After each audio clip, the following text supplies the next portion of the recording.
conversa nos ensinam a priorizar os valores da vida. E eu estou muito feliz de poder compartilhar com você sobre esse assunto tão pertinente, né? Então, pastor, mas quem é que aguenta? Às vezes esses dias alguém falou comigo na internet, ontem mesmo, pastor, tanta gente, né? Tem gente que fala bem do Senhor, tem gente que fala mal. Irmãos, Paulo diz em 1 Coríntios capítulo 9, versículo 19, Paulo diz assim: embora eu sendo livre de todos, me faço servo de todos. Sabe quando é que você consegue servir as pessoas? Quando você é livre delas, quando você é livre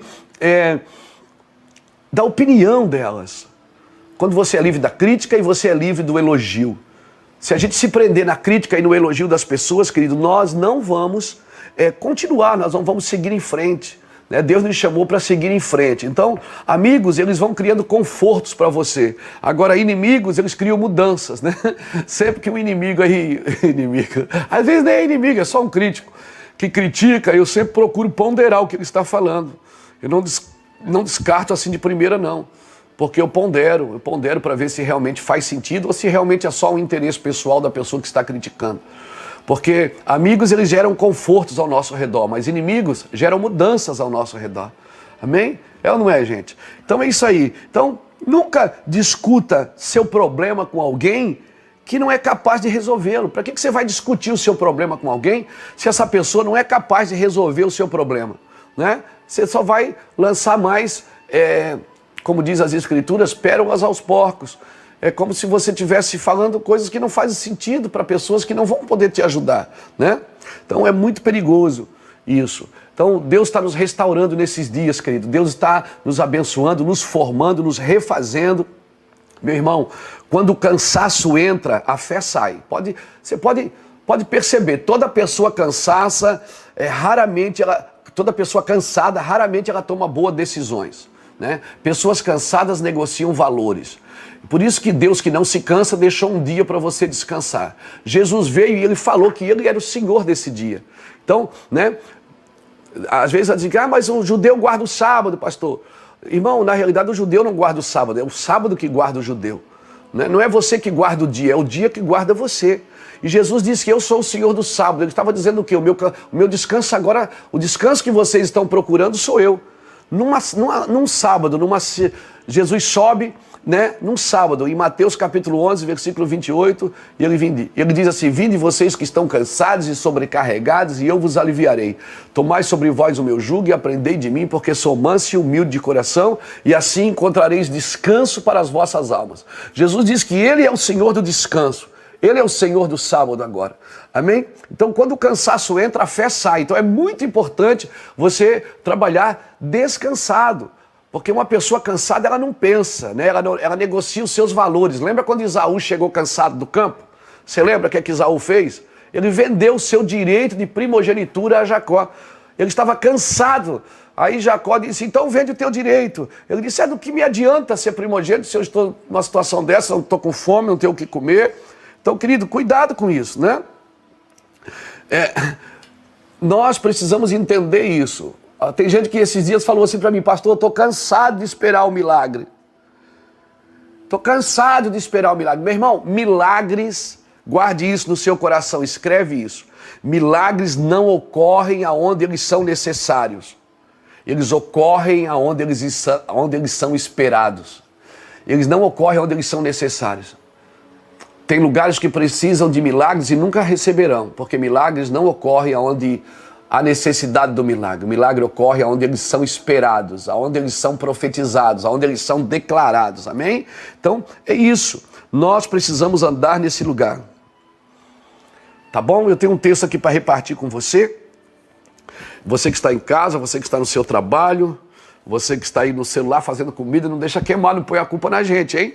Vamos lá. 2 Reis, capítulo 2 de 2 Reis, e o versículo de número 19. Diz assim: os homens da cidade disseram a Eliseu, como meu senhor vê, esta cidade é bem situada, mas as águas são más e a terra é estéril. Disse ele, trazei-me uma tigela nova e pondo nela sal, e eles a trouxeram. Então saiu ele ao manancial, ou seja, a fonte das águas, e deitou sal na fonte, dizendo: assim diz o Senhor, sarei estas águas, jamais causarão morte nem esterilidade. Ficaram sãs aquelas águas até o dia de hoje, conforme a palavra que Eliseu tinha dito. Uau, uau, uau, que palavra é essa, gente? Isso aqui fala depois que Eliseu começou a ser sucessor de Elias, né? Elias subiu, a capa caiu, Eliseu, né?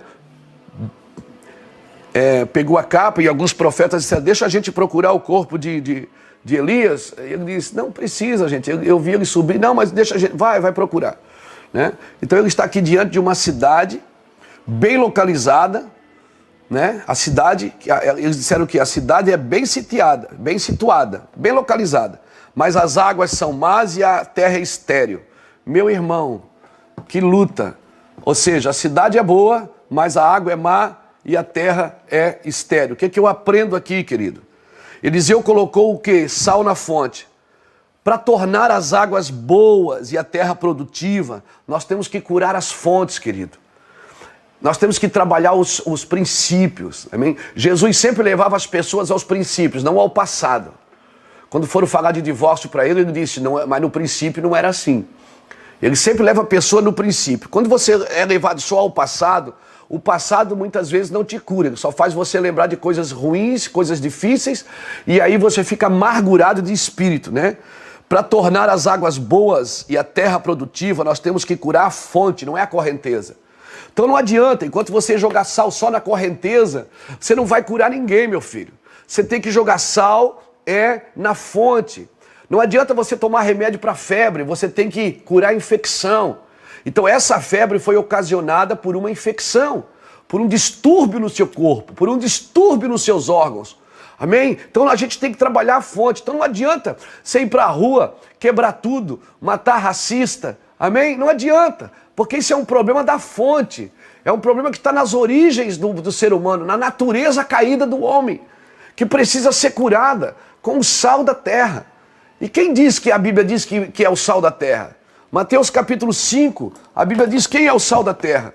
Vamos lá, Mateus capítulo 5, e versículo 14 diz assim: vós sois a luz do mundo, não podeis esconder uma cidade edificada sobre um monte, nem se acende uma lâmpada e se coloca debaixo de uma vasilha, mas no candelabro ilumina todos os que estão na casa. Se você ler o 13, diz assim, o versículo 13: vós sois o sal da terra, mas se o sal se tornar insípido, com que há de se salgar, para nada mais serve, senão para ser lançado fora e pisado pelos homens. Você está me entendendo? Está me entendendo o que eu estou dizendo aqui, querido? Se o sal não fizer o trabalho dele, para que ele serve? Ele não serve para nada, né? Ele não serve para nada. Louvado seja o nome do Senhor. A fonte, irmão, da igreja tem que ser curada. Não adianta você falar de pecado se a fonte não está sendo restaurada. A restauração da fonte, irmão, a fonte da igreja é o ID. Nós temos que trabalhar isso, nós somos chamados para curar isso, né? E muitas vezes não somos entendidos. Sabe por que não somos entendidos? Porque o Espírito Santo é a única pessoa capaz de ficar completamente satisfeito com você. Por isso que não adianta, você estar falando aqui, tem gente que concorda e tem gente que não concorda. O Espírito Santo é o único que pode ficar, né? É capaz de ficar satisfeito, completamente satisfeito com você. Louvado seja Deus. Então, nós temos que ser guiados pelo Espírito. Amém? E muitas pessoas não fazem a obra de Deus, às vezes até por inveja. Porque a inveja acredita que o outro recebeu o que você merecia. Não, querido.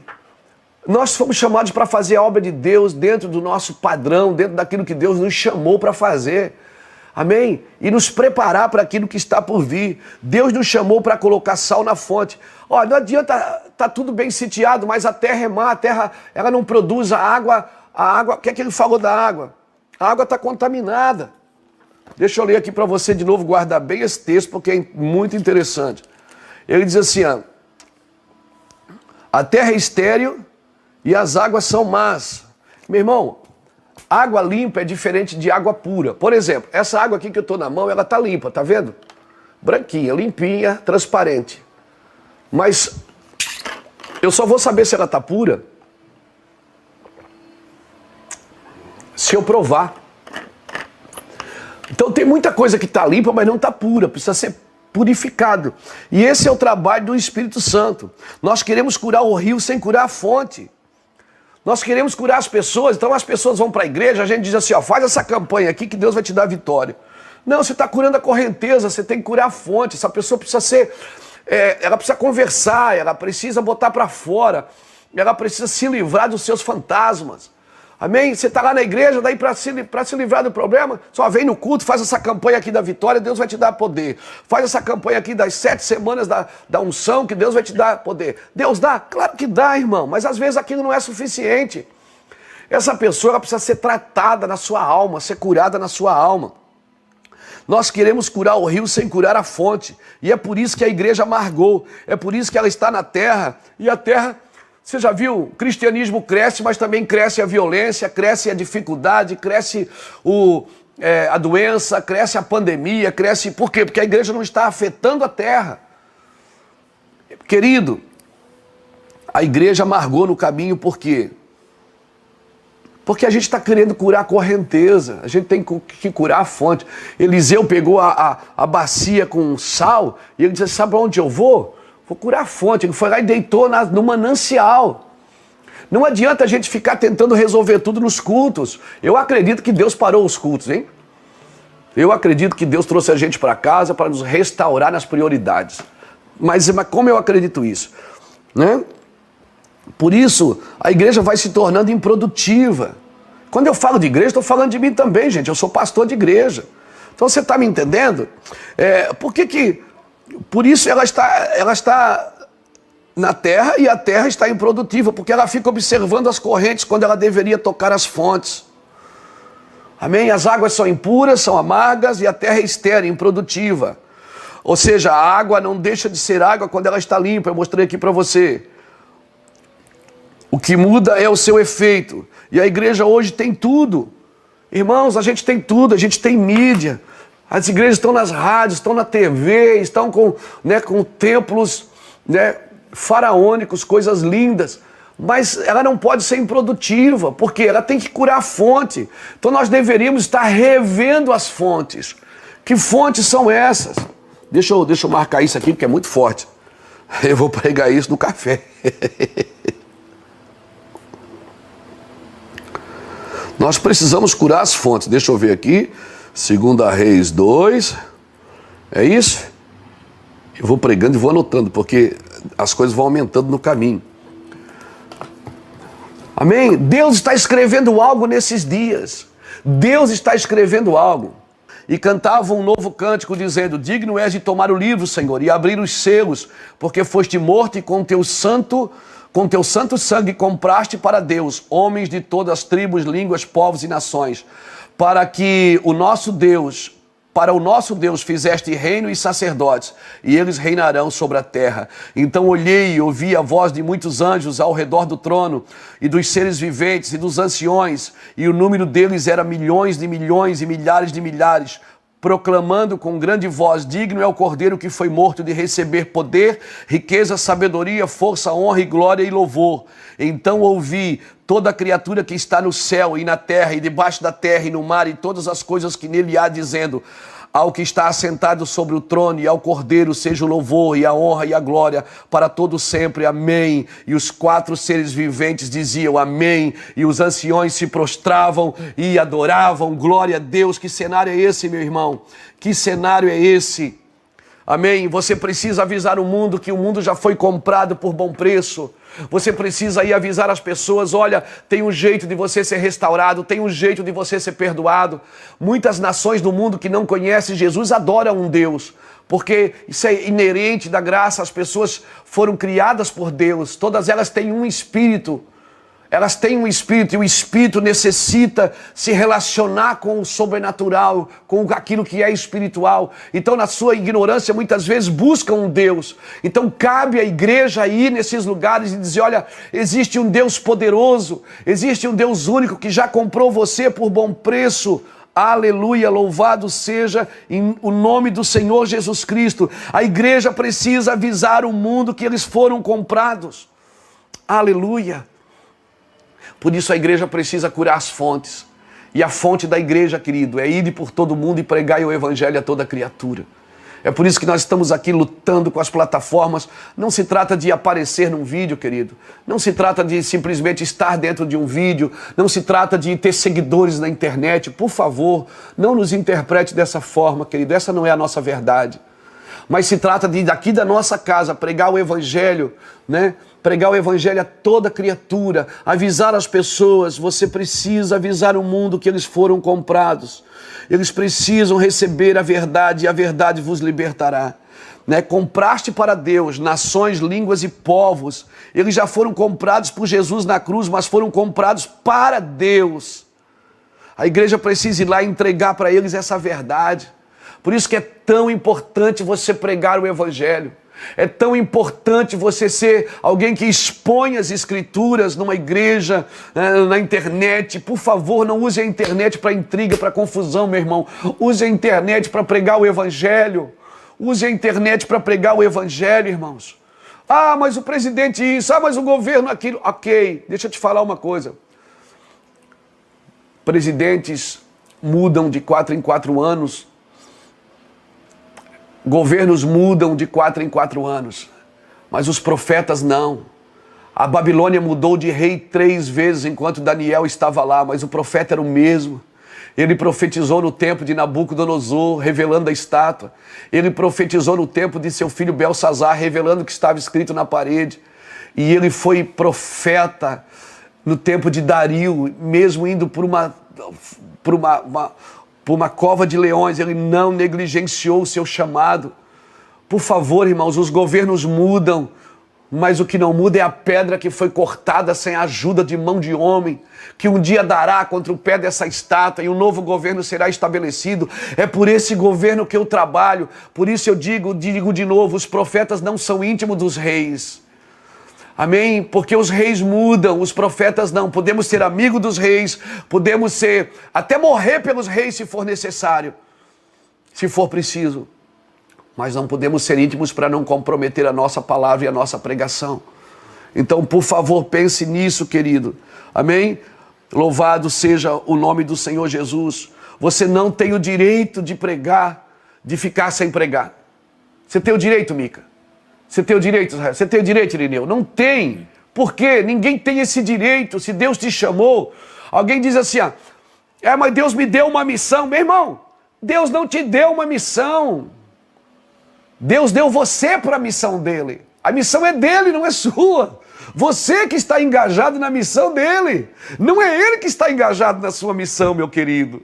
Ah, mas eu tenho um chamado. Deixa eu te falar o que eu penso. Você não tem um chamado, é o chamado que tem você. Porque o propósito nasceu antes de você. O propósito é primeiro que você.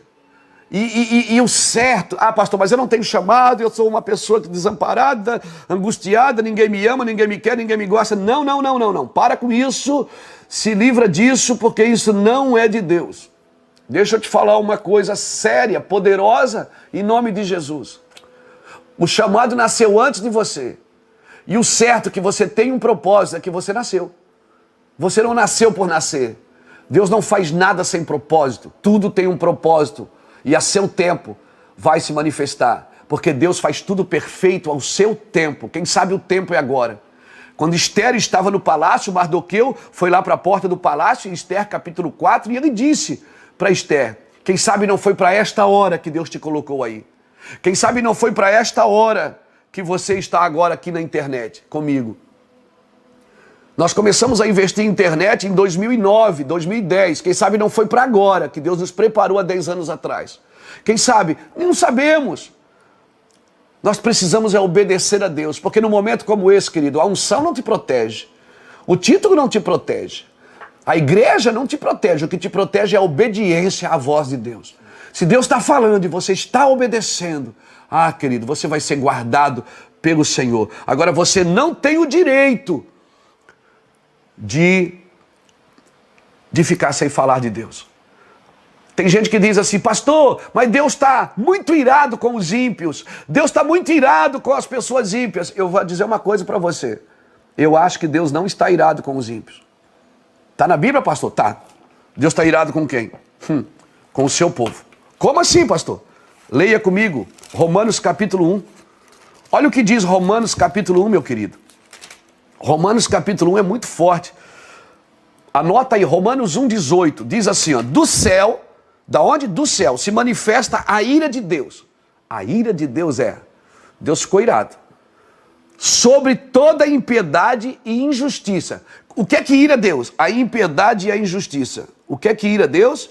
A impiedade e a injustiça. E por que ira Deus? Porque impiedade e injustiça, elas não comungam com a natureza de Deus. Impiedade e injustiça não comunga com a natureza de Deus, que é justa, que é amor, que é poderosa, que é unção, que é vida. Deus está irado com quem? Olha aqui, gente. Do céu se manifesta a ira de Deus sobre toda a impiedade e injustiça dos homens, que fazem o quê? Detêm a verdade pela injustiça. Meu Deus, isso aqui eu vou ter que ler de novo para você, peraí. É muito, muito forte. Precisamos anotar isso. Precisamos anotar isso. Do céu se manifesta a ira de Deus contra toda a impiedade e injustiça dos homens que detêm a verdade pela injustiça. Veja bem, você acha que Deus está irado com o ímpio? Você acha que Deus está irado com o pagão? Com essas pessoas? Não. Sabe com quem Deus se ira? Com todo homem que pratica a impiedade e a injustiça. Agora, quem é capaz de praticar a impiedade e a injustiça? Homens que detêm a verdade. Agora, quem é capaz de deter a verdade? Quem tem a verdade. Uma pessoa que não tem a verdade, Deus não leva em conta o tempo da ignorância. Então, mesmo ela praticando impiedade e injustiça, no juízo final, no dia final, ela pode ter mais misericórdia do que você, que é crente, que vai à igreja, mas que detém a verdade. Como é que você detém a verdade? Praticando injustiça, praticando impiedade. Você não é piedoso, você não é justo. Justo. O que é justiça? É dar ao outro o que lhe é direito. O que é ser piedoso? Piedoso é ter piedade, não é ter pena. É ter compaixão, é trazer aquela dor da pessoa para dentro de você e fazer dessa dor a sua paixão pelo evangelho, a sua paixão de curar essa pessoa. Porque você vai perceber na Bíblia muitas vezes, a Bíblia dizendo assim, ó, que Jesus antes de curar ele tinha íntima compaixão. Íntima compaixão. O que é compaixão? É você trazer a dor do outro para dentro de você. Mas isso não vai te deixar irado, não vai pra rua. Você não vai pra rua com um porrete na mão, querendo quebrar a vidraça, querendo quebrar tudo, destruir tudo. Não, isso não é ser piedoso. Né? Isso é se aproveitar da situação para aplicar as suas ideias. Um piedoso, ele pega uma injustiça e leva para dentro de um quarto, ele vai orar, vai jejuar, vai buscar a Deus por essas pessoas. Alguém me disse esses dias, mas a igreja foi para a rua em 64, 65, contra o regime militar. Ela foi para a rua, irmão, mas não foi na quebraceira. Passiva. Foi orar, foi buscar a Deus, passiva, foi jejuar. Essa guerra não é contra a carne nem contra o sangue. A nossa guerra é contra o principado e potestade. 2 Coríntios capítulo 10, diz assim, ó. 2 Coríntios capítulo 10, vamos lá. Meu Deus, é muita coisa, hein, gente? 2 Coríntios capítulo 10 e versículo 3 diz assim, ó, pois embora andando na carne, não militamos segundo a carne, as armas da nossa milícia não são carnais, mas sim são poderosas em Deus para a destruição das fortalezas. Derrubamos raciocínio e toda altivez que se levanta contra o conhecimento de Deus e levamos cativo todo pensamento à obediência de Cristo e estaremos prontos para punir a desobediência. Sabe o que é que você tem que fazer? Punir a desobediência. Agora, como que se pune a desobediência? Está aqui, ó. Quando for cumprida a vossa obediência. A pessoa é desobediente, ela quer punir o outro. Ela quer acabar com o racismo matando o racista. Ela quer acabar com o crime matando o bandido. Meu irmão, não é assim. Não é assim que se faz. Não adianta você ir para a rua com um porrete na mão querer quebrar tudo, meu amigo. A sua luta não é contra a carne nem contra o sangue, é contra principados e potestades. Amém? Esse adjetivo, eu sou da direita, eu sou da esquerda, eu sou do céu. Amém? Eu sou do centro, que Jesus é o centro. Deus é o alvo, Jesus é o centro, a Bíblia é a base, o Espírito Santo é o condutor. Pastor, você é de direita ou é da esquerda? Irmão, eu sou conservador. Eu acredito na família, na educação e na igreja. Eu acredito nessa cultura conservadora. O que é a cultura conservadora? O que é cultura? É conjunto de crenças e valores que passam de geração em geração. E para mim, os valores que passam de geração em geração precisa-se da família, para a família passar esses valores. Precisa-se da escola, para a escola passar esses valores. Precisa-se da igreja, para a igreja passar esses valores. Então, eu não sou de direita ou de esquerda, sabe do que eu sou? Do centro, do alto. Da onde me vem o socorro, o meu socorro vem do Senhor. Nós precisamos acordar para isso, meu irmão, nós precisamos acordar para isso. Louvado seja Deus, isso nós não podemos usar essa situação do racismo para aplicar as nossas ideologias pessoais, ir para a rua quebraceira, destruir patrimônio público. Para quê? Para quê? Você está procurando o presidente ideal? Você está procurando o governador ideal? Está procurando o prefeito ideal? Seja você a pessoa ideal.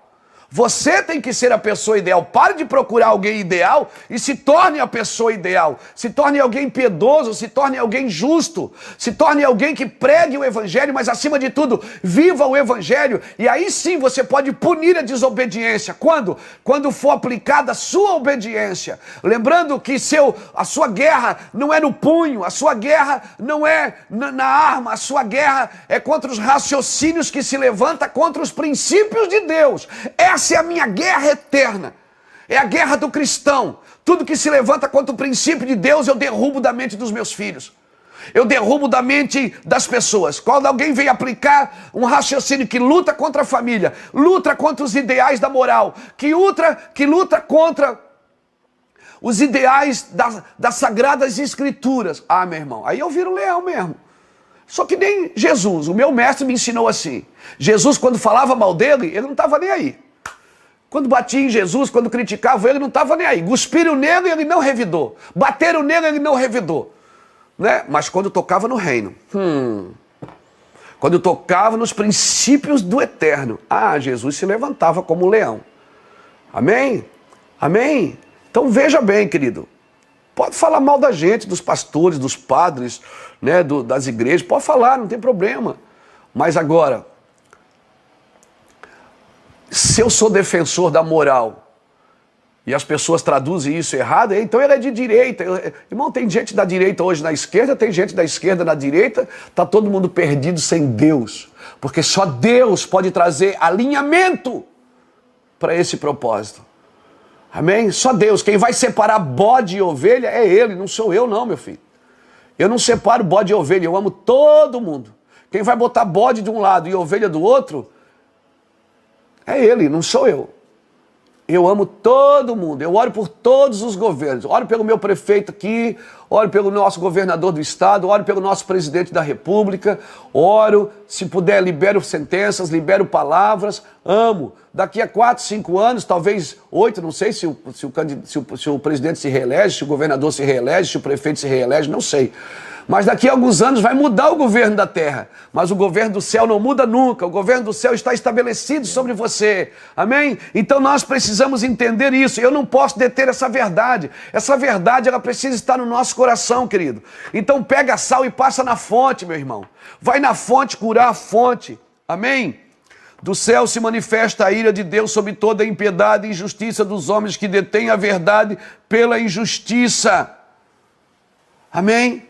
Pela injustiça. A igreja que detém a verdade quando pratica a injustiça. O padrão da justiça é Deus, não é você. Não é você que decide o que é justo e o que não é. É Deus quem decide. Amém? No cenário que Deus cria, Ele chamou Pedro de demônio e chamou Judas de amigo. No cenário que Deus cria, amém? Ele comia na casa de um publicano. Amém? No cenário que Deus cria, os sacerdotes não sabiam quem era, que Jesus tinha nascido, mas os magos sabiam. E aí, Juvenal? E aí, Juvenal? O que é que você diz? Juvenal é o nosso ditado popular aqui, perdão os irmãos que se chamam Juvenal. Deixa eu te falar. E aí? Jesus nasce, os sacerdotes que têm as escrituras na mão não sabem disso. E os magos que não tinham nada na mão, mas eram guiados por uma estrela, chegaram para ver Jesus. Os magos, eles eram de outra religião. Eles não iam para a igreja.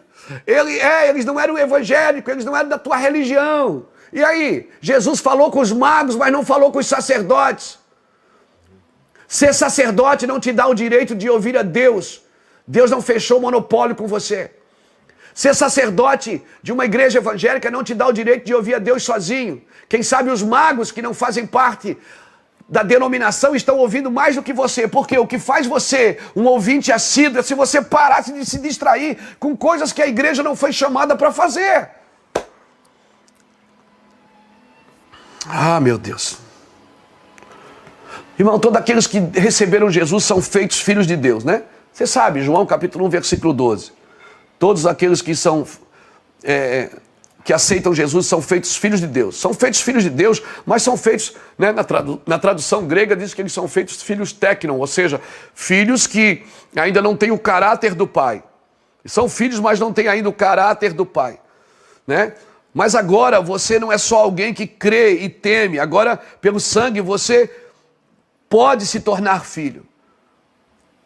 Você ama Deus. Eu falei ontem sobre Cornélio. Cornélio amava Deus. Era temente a Deus, obediente, dava esmolas. Mas o anjo passou por ele, falou com ele e disse assim: manda chamar a igreja para te discipular. Por que eu preciso me tornar um filho? Por que eu preciso me tornar um filho? Agora tem filho que só quer ser técnico, ou seja, ele está só na igreja, ele quer só na igreja atrás da bênção, né? Não, você tem que se tornar um filho maduro, porque filho maduro que querem as nações. Filhos imaturos só querem bênção. Filhos maduros não. Filhos maduros eles querem as nações, eles querem assumir a responsabilidade, né? Se um bebê, você está trocando a fralda do bebê, aí de repente o bebê faz xixi em você. Ah, que bonitinho, o bebê fez xixi. Mas se é seu filho adulto, baixa as calças e faz xixi em você, é desrespeito. Por quê? Porque tem algumas crianças que ainda estão fazendo xixi e é engraçado. Mas para você que já é um pai maduro, um filho maduro, meu irmão, eu tenho que me tornar um ruios, como diz Romanos 8,13, os que são guiados pelo Espírito. Eu posso ter nascido de novo sem ser guiado pelo Espírito. Eu posso ter nascido de novo, pronto, eu aceitei Jesus, eu sou filho também, pastor Luiz. Mas é um filho recém-nascido, está só na igreja, atrás de bênção. Está só na igreja, expulsando os mesmos demônios a vida inteira, tendo as mesmas dificuldades a vida inteira. Nunca se libertou totalmente, né? Nunca foi um filho ruios. Os filhos ruios são guiados pelo Espírito. Para que eu fui salvo por Jesus? Para ser guiado pelo Espírito, querido. Amém? Mas eu não consigo, pastor, não consigo orar, não consigo me concentrar, não consigo. Por quê? Porque você tem que botar sal na fonte, você tem que curar a fonte. Tem alguma coisa aí que está tendo dificuldade, você está tendo dificuldade aí. Tem alguma coisa aí que pegou você e você está tendo dificuldade. Você vai até um pedaço, tem gente que vai até um pedaço e nunca passa dali. Por quê? Sal na fonte, querido. Para tirar essas águas amargas de dentro de você, para tirar essa terra estéril dentro de você. Amém, querido? Águas amargas e terra estéril não fazem sentido para uma pessoa que é cheia do Espírito Santo.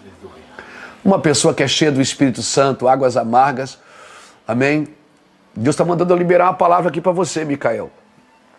Amém, pastor. Eu vou liberar publicamente aqui para ficar gravado, pode ser?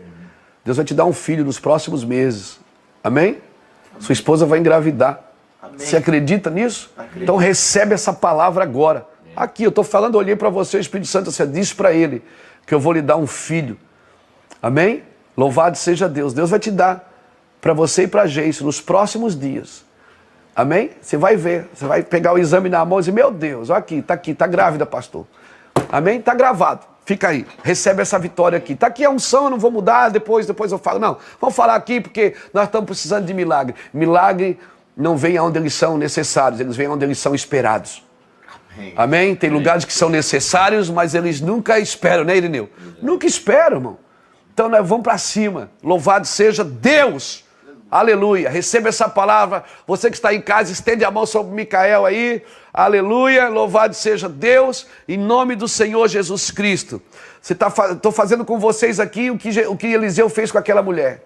Aquela mulher recebeu Eliseu, abençoou Eliseu, fez um quarto para Eliseu, abençoou Eliseu. Eliseu um dia chegou para ela e disse: o que é que eu posso fazer por você, mulher? Ela disse: não, está tudo bem, não preciso de nada. Né? Aí ele disse: então você vai ter um filho. Assim vai ser, amém? Amém? Declaro em nome do Senhor Jesus. Agora tem que trabalhar, né, meu filho? Tem que trabalhar, né, Irineu? Não dá para ficar esperando. Louvado seja Deus. Vamos lá, gente, vamos continuar aqui, que o negócio aqui está fogaréu hoje. Por que eu preciso me tornar um filho maduro? Por quê? Porque um filho maduro, ele não fica correndo só atrás de coisa. Um filho maduro quer as nações. As nações é para os filhos. Tu és meu filho, eu te gerei. Pede